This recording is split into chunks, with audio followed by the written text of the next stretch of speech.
בכל אופן, זה פותר להם את הבעיות. ככה אומרים שלא הייתה תורה, הכל היה במקרה, וזהו, ככה נגמר הסיפור. אבל אנחנו קצת מבינים יותר. אז אנחנו מסתכלים, אם יש בורא שהוא ברא את העולם, הוא חכם, בוודאי שהוא עשה את הדברים שברא בחוכמה לתכלית מסוימת, לכוונה מסוימת, ובוודאי הוא רוצה שאלה שנבראו ידעו בדיוק מה הוא רוצה.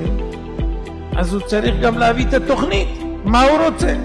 אז הקדוש ברוך הוא אכן במעמד הר סיני לעיני מיליונים בני אדם אמר, אנוכי השם אלוקיך אשר הוצאתיך מארץ מצרים מבית עבדים. לא רק זה, הוא גם שלח ביד עבדיו הנביאים את התורה הקדושה, וגם ניבא אותנו עד סוף הדורות מה יהיה עם עם ישראל, כולל עכשיו השלום עם ערפאת, כולל מה שיהיה עוד מעט, הכל כתוב בתורה.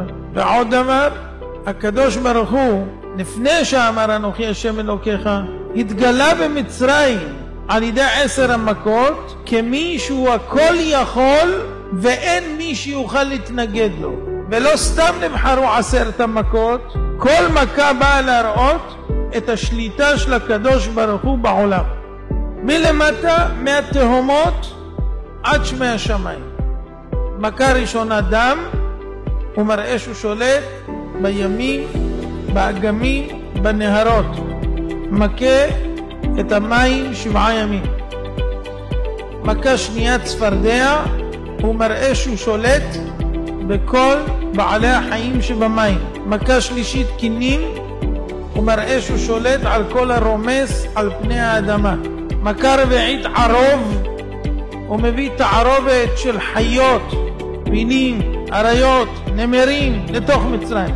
מכה חמישית דבר, מראה הקדוש ברוך הוא שהוא שולט בחיידקים בכל האוויר. מכה שישית שחין, מראה הקדוש ברוך הוא שהוא שולט בגוף האדם כולו, לתת בו מחלות ופצעים, כל הגוף מכף רגל ועד ראש. מכה שביעית ברד, הקדוש ברוך הוא מראה שהוא שולט במים ובאש, מוריד ברד עם אש מתלקחת בתוכו.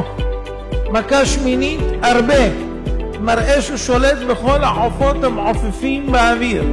מכה תשיעית חושך, שולט במאורות להלקותם ולהחשיכם. ומכה עשירית, מראה הקדוש ברוך הוא שהוא משגיח על כל הברואים, רואה אותם ויודע במעשיהם גם מה שהם עושים בחשיכה. ובחצות לילה הוא מכה את כל בכורי מצרים, רק הבכורות, ברגע אחד כולם מתים. זאת אומרת שהוא משגיח ויודע מי נוצר ממה ומתי, בשביל להכות את כולם ברגע אחד.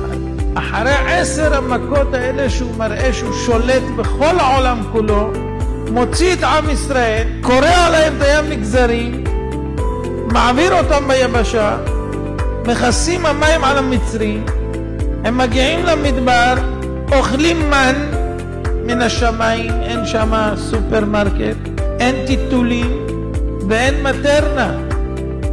ממה יאכלו ילדים תינוקות? מיליונים בני אדם.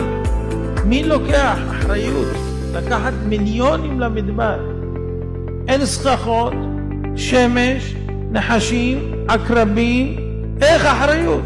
יורד מן, בעירה של מרים מסתובבת איתם סלע שמוציא מים למיליונים להשקות אותם מספר פעמים ביום, להתקלח, הכל בעיר, סלע מתגלגל. כל הכנרת אצלנו נגמרה כבר, ירדה שקעה, כבר שותים מי ביוב, וזה תוך כמה שנים. פה 40 שנה סלע נותן מים בלי הפסקה. ניסים גלויים כאלה, לא יום, לא יומיים, לא פטה מורגנה. 40 שנה מן, מים, ענני כבוד, צל מכסה אותם, השגחה אלוקית. ענן הולך לפניהם יומם, עמוד אש מאחורה, פלא פלאות. עם שלם 40 שנה רואה את ההשגחה האלוקית בעיניים. והקדוש ברוך הוא אומר להם בגילוי, במעמד נשגב, חד פעמי, אנוכי השם אלוקיך אשר הוצאתיך מארץ מצרים. אתה יודע מי אני? זה שהוציא אותך ממצרים, זה שעשה את 10 מכות. לא סיפורים של פעם, אתם ראיתם את זה בעיניכם, אתם שמעתם את זה באוזניכם, אתם חוויתם את החוויה הזאת כולכם.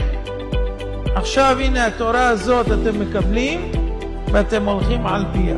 עם שלם זכה לזה ואנחנו הצאצאים שלהם.